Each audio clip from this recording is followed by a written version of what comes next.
Bonjour, on est vendredi le 22 juin 2012 et je ne sais pas si vous avez regardé l'émission hier sur France 24, c'était une émission en anglais et si vous ne parlez pas l'anglais, vous n'avez sans doute pas regardé. Certains d'entre vous se sont plaints que mon anglais n'est pas très compréhensible. Alors ça, c'est parce que je parle en anglais qui est sans doute un peu plus compliqué que celui des francophones habituellement. Ben, j'ai passé 12 plus 11, 23 années de ma vie dans les pays anglophones. Ben, alors on acquiert en tout cas du vocabulaire. Je ne sais pas si vous avez remarqué, mais dans l'émission, à un moment donné, le présentateur, l'animateur, me dit qu'est-ce que vous avez pensé de notre reportage? Et je réponds, je dis, ben, c'est pas un reportage, c'est un rapport du Fonds monétaire international ou de la Banque mondiale. Et j'aurais dû être encore un peu plus direct parce qu'on n'a peut-être pas compris ce que je voulais dire. J'aurais dû dire c'est un rapport fait par la Chambre de commerce américaine. Bon, puisque vous savez, ces trois institutions partagent les mêmes valeurs. Et c'est vrai, et j'étais épaté. D'abord, j'étais épaté de la manière dont la question avait été posée par France 24, parce que c'était une espèce de charge contre le gouvernement de M. Hérault, contre la présidence de monsieur Hollande. Alors bon, on ne demande pas que la presse soit aux ordres, mais enfin qu'on tienne quand même un petit peu compte du fait qu'un pays a un gouvernement ou un ministère, un cabinet d'une obédience particulière. Alors, bon, on m'avait mis en face de moi des personnes qui ont fait que, à ma grande surprise, et ben, on ne pouvait pas faire autrement, je me suis retrouvé en fervent défenseur de la politique du gouvernement français actuel, ben, parce que par contraste avec ces deux personnes, voilà, c'est le mot que je vais utiliser, c'est ces deux personnes, il était difficile de ne pas avoir une position, je dirais, beaucoup plus dure et de leur rappeler un certain nombre de choses sur la propagande qui débite, parce que bon, il faut quand même appeler les choses par leur nom, ce qu'ils racontent, c'est de la propagande qui est débitée. Alors ils ont la complicité manifestement du reporter de France 24 qui tient un discours du même type, mais enfin on n'est pas obligé de dire ce genre de choses. On n'est pas obligé de dire que c'est la Chambre de commerce américaine qui dirige le monde, parce que même si c'est vrai, ben, on peut protester contre le fait que ce soit comme ça. Bon, c'est une chose. Alors voilà, bon, bah assez parlé de cette émission. Vous pouvez regarder d'ailleurs, vous pouvez la regarder. Je n'étais pas dans les meilleures conditions. On dit de faire ça par Skype, mais vous ne pouvez pas utiliser le son. Alors vous mettez avec votre téléphone. Bon, c'est pas facile. Alors en plus, bon, vous avez un écho extraordinaire, c'est-à-dire que vous vous entendez vous-même dire ce que vous êtes en train de dire avec une demi-seconde de retard, ce qui ne facilite pas la concentration. Enfin bon, on passe à autre chose. Alors, on va faire un petit historique. Je ne sais pas si vous vous souvenez. En 2007, 2008, etc. Ah, le grand problème, c'était quand même les institutions financières. Il y en a un certain nombre qui n'ont pas survécu à ça, comme Bear Stearns, Lehman Brothers, Fortis, Dexia, bon, on change de nom, mais enfin, bon, on ne peut pas dire que ce soit vraiment la même entité qui y survit. Enfin, c'est un morceau de ce qui existait, etc. Il y a un certain nombre de banques qui ont disparu. Et tout le monde disait les banques sont insolvables, etc. Bon, et puis les États se sont portés à leur secours, et puis on a commencé à dire les États, etc. Regardez les États, d'ailleurs c'est normal, ils sont toujours conduits comme des gougnafiers, ils n'ont jamais regardé leurs sous, etc. Regardez ce qui se passe maintenant. Bon, et là, depuis une semaine ou deux, c'est de nouveau les banques, les banques, voilà. C'est le pendule qui balance d'une direction et puis dans l'autre. Voilà, alors parce que ben, on vous dit bien à propos de l'Espagne, ben, c'est pas tellement l'Espagne, c'est surtout les banques espagnoles. Et on a raison, parce qu'elles ont prêté, et pas, elles ne sont pas les seules, hein, il y a des tas de banques banques européennes qui ont prêté d'argent pour créer des maisons dont on aurait pu quand même se douter en les voyant là, alignées en bord de mer, et des milliers et des milliers et des milliers d'appartements en se disant, on aurait quand même pu se poser la question de savoir si on pourrait jamais mettre du monde là-dedans, si on pourrait mettre des gens à l'intérieur. Enfin, ça se fait pas parce que c'est les marchés sont omniscients et les marchés savaient qu'il y avait des milliers de gens qui aimeraient se trouver là. Bon, alors les marchés se sont trompés. On dit toujours que les marchés sont très intelligents, mais on pourrait quand même faire le bêtisier des marchés hein, sur le nombre d'âneries, le nombre d'erreurs qui ont été faites par les marchés. La question qu'il faudrait se poser, c'est est-ce qu'il faut leur faire vraiment tellement confiance pour régler nos affaires? Parce qu'en réalité, et on s'en aperçoit de temps en temps, ils n'ont pas la moindre idée, excusez-moi, j'ai un petit cheveu sur la langue, ils n'ont pas la moindre idée exactement de ce qu'il faut faire. Il y avait cette idée de main visible. Quand on décortique un petit peu cette main invisible, on s'aperçoit que bon, ça s'explique en réalité par la filia d'Aristote, la bonne volonté des gens en arrière-plan pour empêcher que les dégâts soient pires qu'ils ne sont. Je regardais une étude que j'ai faite en 2006 et en fait une grande partie de ce qu'on appelle la main visible sur les marchés, ce sont des effets d'ordre purement statistique. Bon, c'est ce qu'on appelle le retour à la moyenne, mean regression. Il y a un certain nombre de choses de cet ordre-là, de la loi des grands nombres, etc. Donc, c'est pas tellement, je dirais, c'est pas tellement le génie de l'égoïste rationnel du bourgeois assis sur son or qui fait prendre des décisions rationnelles. C'est pas tellement ça nécessairement. Alors, de quoi parle-t-on à propos des banques? Le fait qu'elles sont vraiment en très très mauvais état. Et, bon, vous vous souvenez peut-être, sur le blog ici, on a dit en 2007 déjà, on a dit que ce n'est pas tellement une question de liquidité pour les banques, c'est une question qu'elles sont insolvables. Bon, si on avait fait les calculs, si on avait dit qu'elles étaient insolvables, évidemment, ça aurait été, ça n'aurait pas fait très beau de le dire, on n'aurait pas su non plus comment résoudre véritablement le problème, sauf à les nationaliser, ce qu'il fallait déjà faire en 2007, mais enfin, on ne l'a pas fait, on a préféré demander aux contribuables, le fameux contribuable qui paye des impôts, pas le contribuable qui n'en paie pas, d'y aller de sa poche et de rembourser l'argent qu'il fallait. Alors, pour le moment, comme M. Jamie Dimon, le président de CEO, président directeur général de la banque JP Morgan Chase aux États-Unis, doit se défendre ces jours-ci à propos du fait qu'il a perdu par inadvertance 3 milliards de dollars ou plus. Il dit, mais regardez comment... Ben oui, mais moi au moins, dit-il, on voit mes 3 milliards que j'ai perdus. Regardez les banques européennes. Est-ce qu'on voit les 3 milliards qu'elles ont perdus? Ou bien est-ce qu'ils arrivent toujours à les pousser en dessous du tapis? Et il y a un article hier du Wall Street Journal à ce propos-là sur la manière dont vous connaissez l'optimisation fiscale, qui est un nom très sympathique pour l'évasion fiscale. Et comme disait M. Mervyn King, qui n'est pas n'importe qui puisqu'il a la tête de la Banque d'Angleterre, la différence entre l'évasion fiscale et l'optimisation fiscale, c'est, dit-il, l'épaisseur d'un mur de prison. Oh, c'est pas beau de dire ça, mais enfin c'est le directeur de la Banque d'Angleterre. Alors bon, c'est quand même quelqu'un de respectable qui dit ça. C'est pas moi qui dis ça, moi je me contente de le citer. Et alors les banques, ce qu'elles font maintenant, c'est de l'optimisation, de l'optimisation dans la pondération du risque. Parce que pour définir les réserves qu'elles doivent faire, il y a une part du calcul recommandée par la Banque des règlements internationaux à Bâle, comme vous savez, qu'on appelle aussi la BIS, BIS, parce que ça c'est le Bank of International Settlements, c'est la manière dont on dit ça en anglais. Et on s'aperçoit maintenant que quand on a dit aux banques qu'elles pouvaient faire une partie du calcul elles-mêmes, en pondérant le risque par rapport à des avoirs qu'elles ont, il semble que certaines, tous les polytechniciens ne sont pas en train de faire du trading dans les salles de marché, de faire de la spéculation sur des produits dérivés. Il y en a aussi apparemment qui ont utilisé leur talent à faire de l'optimisation dans la pondération du risque. Parce que dans le hit parade que le Wall Street Journal a fait, et que j'ai affiché là à côté de moi, dans les 5 premières banques qui réalisent des miracles dans la manière de faire leurs calculs, il y en a quand même 3 françaises. Voilà, alors je vous lis la liste. Numéro 1, Deutsche Bank, ça c'est les Allemands arrivent quand même en premier. Numéro 2, Crédit Agricole. Numéro 3, Barclays, vous connaissez bien la banque Barclays de Grande-Bretagne. Numéro 4, Société Générale. Et numéro 5, Paribas. Et puis encore une allemande, Commerzbank, Lloyds en Angleterre, Santander en Espagne, Unicredit en Italie et Intesa San Paolo en Italie. Et le dernier, c'est BBVA en Espagne. Alors, j'aurais dû regarder ce que c'est les initiales. Je dois le savoir d'une manière ou d'une autre, mais ça ne me revient pas à ce que c'est les initiales de BBVA. Mais ce qui est intéressant maintenant, c'est que BBVA fait de sa publicité en disant « Regardez, on ne triche pas autant que les autres dans la manière de faire ce calcul ». Alors, ce calcul leur permet de faire moins de réserves, c'est-à-dire d'avoir plus d'argent à eux. Et je reviendrai pour terminer sur ce que les banques font avec leur argent en ce moment. Mais le fait est, donc, il y a là un petit côté un petit peu magouille, lié au fait qu'on a laissé une grande liberté aux banques de définir quel est le risque, qu'elles encourent. Je souris parce que je pense à quelque chose que j'ai lu dans l'article où on parle de ça.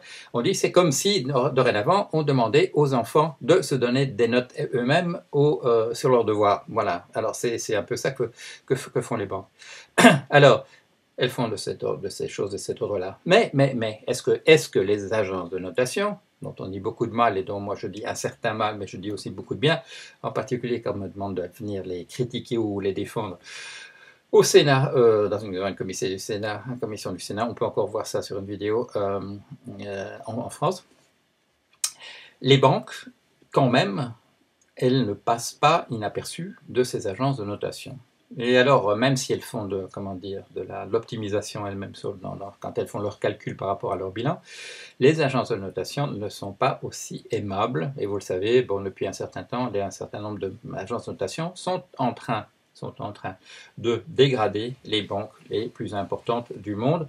On leur enlève de la notation, bon, des degrés dans la notation. Voilà. Le plus récent, je crois que c'est hier soir, enfin ça a dû être dans la journée aux États-Unis dont on a parlé, la plupart des grandes banques américaines, enfin pas toutes, parce que celle où j'ai travaillé, Wells Fargo, n'est pas sur la liste des coupables. Mais enfin, Goldman Sachs, Morgan Stanley, Bank of America, Citigroup et JP Morgan Chase ont été rétrogradés. Et alors, ça les oblige aussi, bon, à faire des réserves supplémentaires et à devoir, quand elles empruntent, à devoir tenir compte, bon, leurs prêteurs vont tenir compte du fait qu'on leur prête de l'argent à des gens dont on dit que le risque a augmenté, ce qui leur coûtera plus cher. D'optimiser son risque pondéré, ça vous permet de faire des économies. De perdre des notations, ça vous fait perdre de l'argent. Alors, est-ce que ça veut dire que c'est très grave pour l'économie parce que ces banques ne prêteront plus? Elles auront moins d'argent pour prêter. Non, pas tellement qu'elles en utilisent beaucoup de leur argent pour le prêter en ce moment. Vous le savez, elles font plutôt de la spéculation. Et là, ça c'est intéressant parce que là c'est c'est un retour de balancier et c'est une bonne nouvelle quand on fait une analyse et qu'on essaie un peu sauver les meubles. C'est le fait que une grande justification par les agences de notation du fait qu'elles réduisent, qu'elles dégradent, qu'elles rétrogradent ces banques du point de vue du crédit, c'est parce qu'elles font de la spéculation. Du trading, on appelle ça, mais en fait, elles font de la spéculation. Parce que la spéculation, eh bien, voilà, quand la machine se détraque, ça ne rapporte plus tellement non plus, et ça peut même être dangereux. Pourquoi? Parce que la plupart de ces méthodes utilisées pour spéculer, elles se fondent sur des corrélations, sur des calculs qui sont faits sur les périodes où tout va bien. Et quand tout va mal, ça se détraque un peu dans toutes les directions, et c'est plus difficile de spéculer. Et par conséquent, on risque davantage de perdre de l'argent. Alors, le système est en train de...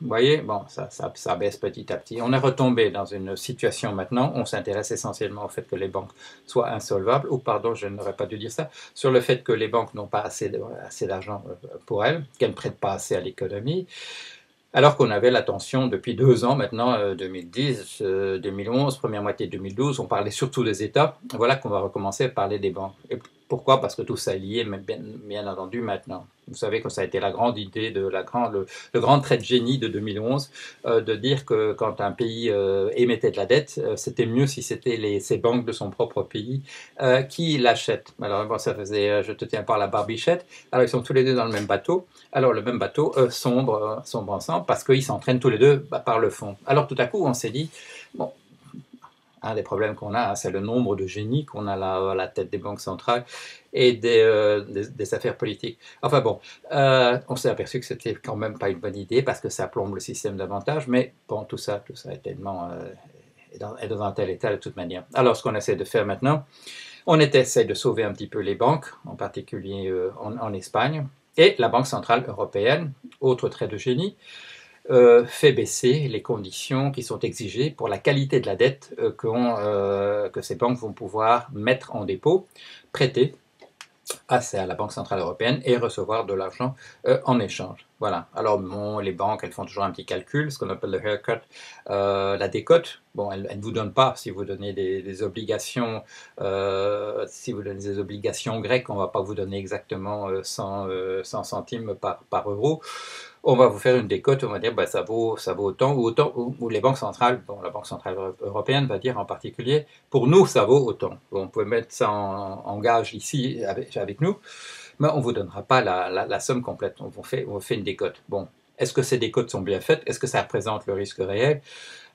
Difficile à dire, puisque la Banque centrale européenne fait partie des gens qui garantissent un petit peu le système. Mais ça convainc de plus en plus les gens à l'étranger, enfin les gens qui ne sont pas en Europe, qui ne sont pas dans ce système de la zone euro, que cette Banque centrale européenne est en train de devenir de plus en plus ce qu'on appelait une bad bank, une banque de défaisance en français, c'est-à-dire un endroit, en fait, on pourrait appeler ça une fosse septique, oups, j'aurais pas dû dire ça non plus, c'est-à-dire l'endroit où on met tous les trucs qui ont plus de valeur et on les met tous ensemble. Alors cette Banque centrale européenne est assise, et s'apprête à le faire encore davantage, est assise sur des choses qui n'ont plus grande valeur. Et elle gonfle parce que bon, elle donne de l'argent en échange de ces choses qui sont mises en gage, et ce sont des choses qui valent de moins en moins. Vous vous souvenez peut-être quand on avait dit Bear Stearns, quand Bear Stearns avait chuté, avait fait faillite en mars 2008. Ils avaient dit on ne pourra plus jamais faire ça. Et le fait est qu'effectivement, 6 mois plus tard, en septembre, pour Lehman Brothers, ils ne l'ont pas fait. Pourquoi? Parce qu'ils avaient fait un calcul entre mars et septembre 2008. Ils avaient fait un calcul en voyant que ce qu'ils avaient récupéré comme ça. C'était la Federal Reserve of New York qui avait récupéré des avoirs, des actifs pourris de Bear Stearns. Une fois qu'ils ont fait le calcul, ils ont vu que ça valait vraiment pas tripette et qu'on ne pouvait plus faire ça indéfiniment. Enfin, est-ce que la leçon a été retenue par la Banque centrale européenne? Bon, c'est la question qu'on se pose un peu en ce moment. Alors voilà, donc, on parle des banques, puis on parle des États, on reparle des banques. Et on emploie de plus en plus le mot de solvabilité au lieu de celui de liquidité, parce que bon, en 5 ans, on a quand même commencé à réfléchir. Il faut dire aussi que ce mot de liquidité, c'est celui qui est proposé par la science économique, science entre guillemets. C'est celle qui vous expliquait, du moins en 2007 et dans les années précédentes, qu'il n'y avait jamais vraiment de problème d'insolvabilité, puisqu'il y avait toujours des choses, et que par conséquent, il n'y avait jamais que des problèmes de liquidité. Bon, alors là, comment dire, c'est le retour du réel, comme on dit un petit peu en psychanalyse. Petit à petit, le réel fait son chemin. Alors, et je vais terminer là-dessus, parce qu'il y a, dans le genre ironie qui apparaît automatiquement à l'intérieur du système, il y a quand même quelque chose de très intéressant. Aux États-Unis, à partir des années 1975, parce qu'il y a une compagnie qui s'appelait Fair and Isaac Company, et dont les initiales étaient FICO, F-I-C-O, on a commencé à attribuer aux ménages américains des notes de crédit, comme celles qu'on attribue aux États et aux entreprises. Alors au début, ça s'appelait A, B, C, D, AAA, etc., comme on faisait avant, comme on faisait pour les entreprises et pour les États. Et moi, j'ai moi-même travaillé c'est mon premier emploi, si on veut, à part donner quelques cours à l'Université de Californie à Irvine, c'est mon premier emploi aux États-Unis. C'est dans une compagnie qui s'appelait CD Company. CD, ça veut dire, on donne de l'argent aux gens qui sont C et D. Et après, on a appelé ces gens-là, on les a appelés CD, on les a commencé à les appeler subprime. Pourquoi? Parce que la compagnie FICO en question a commencé à donner des notes, mais c'était des notes qui étaient graduées sur une échelle. Il y avait des nombres, c'était très précis. Ça allait à peu près entre 300 et 900, vous aviez une cote FICO. Et tout ça a été fondé sur la supposition que le fait que vous remboursiez ou non un emprunt est lié à la force de votre caractère. Et ça, bon, j'en ai parlé dans mon premier bouquin, La crise du capitalisme américain. D'où venait cette idée? Eh bien, c'est une idée américaine. C'est pas la chambre de commerce américaine qui a défini ça, mais c'est une représentation et qui est, je dirais, assez commune dans les pays d'immigration, de colonisation. C'est le fait que tout dépend du mérite personnel. si vous réussissez dans votre nouveau pays, c'est parce que vous avez de la force de caractère. Et si un jour vous ne payez pas vos crédits, c'est à cause de votre force de caractère. Tout ce qu'on met absolument entre parenthèses, c'est qu'il peut y avoir eu des accidents, comme le fait que vous soyez malade, que vous avez divorcé de votre épouse, que vous avez un congé de longue durée parce qu'il y a quelque chose qui ne marche pas, qu'il y a eu un mort dans la famille, et que peut-être, ah oui, vous avez peut-être perdu votre travail. Voilà. Alors, en 2007-2008, les gens en Amérique ont commencé à perdre leur travail, en raison, je précise, de leur manque de force de caractère. Bon, résultat, ils ont commencé à ne pas pouvoir payer sur leur crédit. Et quand on se retrouve en 2012, qui est l'année de laquelle je vous parle, un certain nombre de personnes, un très grand nombre de personnes, ont une cote FICO très endommagée.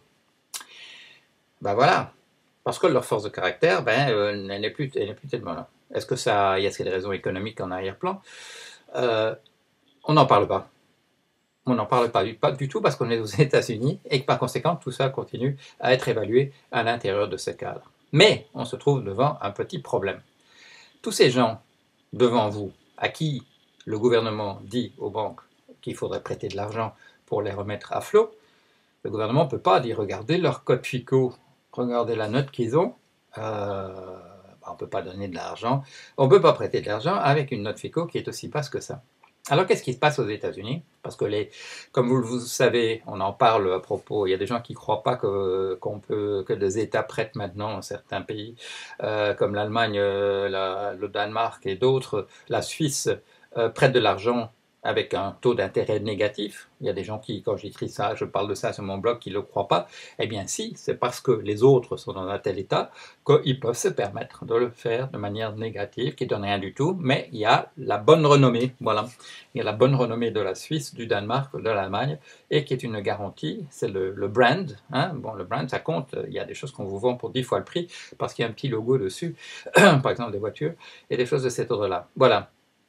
Alors, la cote FICO, on se trouve avec une population américaine dont la cote FICO a tellement baissé que les banques disent, écoutez, moi, déjà, avait vu la crise, on a commencé à donner de l'argent prêter de l'argent uniquement à des gens qui avaient des cotes FICO un peu plus supérieures. Maintenant, vous nous dites, on va prêter de l'argent à tous ces gens-là. Voilà, parce que comme c'était leur force de caractère, que ça n'a rien à voir avec la situation économique, ils sont là avec leur cote FICO et on ne leur prête plus. Alors, le résultat,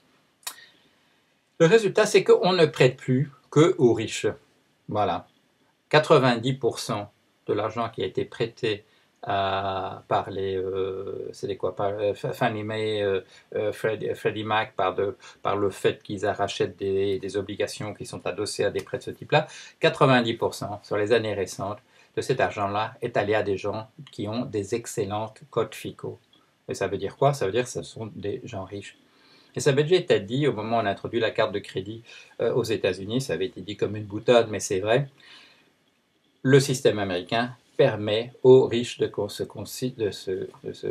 comporter comme s'ils étaient pauvres et on les aide à le faire. Et le résultat, c'est que voilà, vous avez une personne qui est interviewée par le Wall Street Journal. C'est un type qui dit j'emprunte de l'argent sur mon mortgage, sur mon prêt, mon logement, mais ce n'est pas du tout parce que je ne pourrais pas payer comptant, je ne pourrais pas payer cash.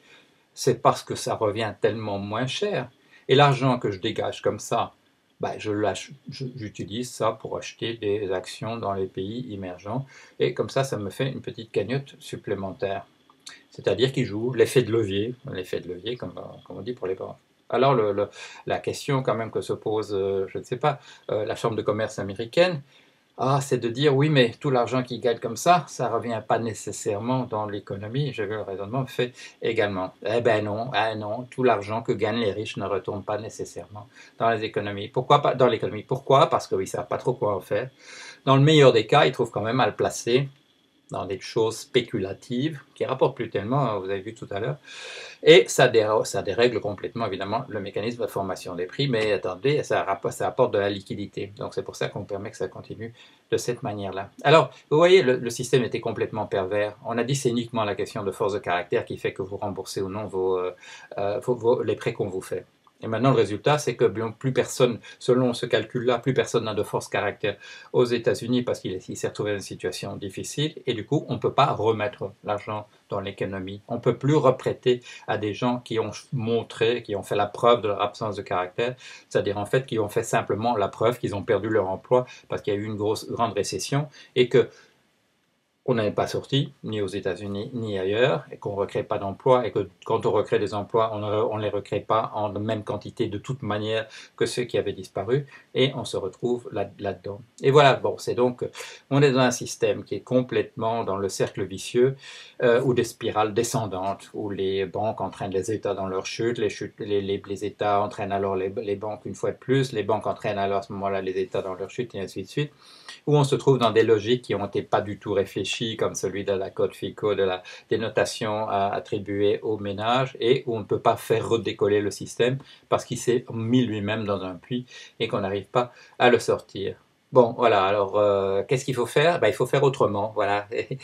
Puisqu'on me pose la question dans des émissions, j'ai dit il faut faire autrement, il faut d'abord réfléchir autrement, prendre d'autres types de solutions, il faut faire absolument autrement. Et les dommages, évidemment, que quand on se trouve dans des émissions ou que parfois on est interrogé, c'est pas dans le cas, c'est pas toujours le cas. On vous dit, bon, la presse est complètement vendue, etc. Non, c'est pas vrai. On m'invite, on me fait parler et on s'intéresse parfois à ce que je dis. Et même si ces grands organismes, je veux dire, même si ces grandes institutions sont vendues, il y a partout des individus qui ne le sont pas. Et ça, c'est le côté sympathique de la race humaine, c'est qu'il y a des vendus absolument partout, mais aussi partout des gens qui ne le sont pas. Et ça permet quand même de faire des choses. Est-ce que ça fait du progrès dans l'ensemble? Parfois on hésite un peu parce que c'est pas tout à fait clair et surtout il y a des époques extrêmement sombres. Mais enfin il y a toujours un petit peu de lumière, il y a toujours un petit peu de lumière et parfois il y a beaucoup de lumière et pendant quelques années et ça fait plaisir. Voilà, à la semaine prochaine. Au revoir.